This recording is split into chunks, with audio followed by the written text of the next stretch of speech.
So in the last video, I showed you how to create a named range. So in this video, I'm going to show you how to use that named range in a formula. So we have the same workbook or worksheet open that we had last time. And I'm going to be down on cell A21. And in cell A21, let me zoom in on that. I'm going to type in first quarter expenses.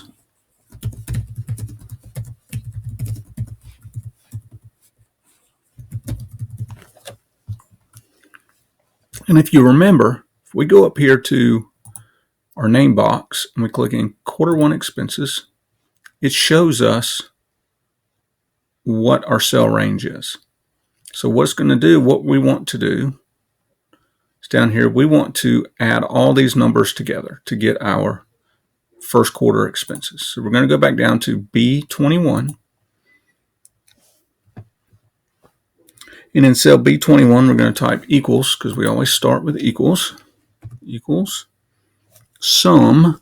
Sum means we're going to add. We hadn't studied all these different types of formulas yet, or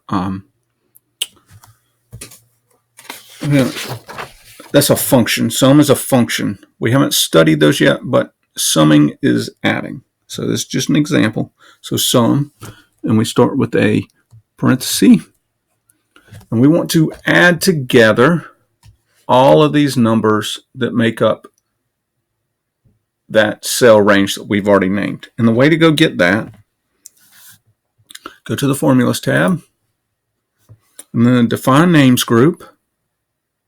We want Use in Formula, and we want quarter one expenses. And it puts in Q1 expenses. We could have typed that in there also. And we want to close our parenthesis and hit enter, and it adds all those numbers together. And we can go up here, we can double click, we can see it says equal sum, in parentheses, quarter one expenses, close our parentheses. You can also see it in the formula bar up here.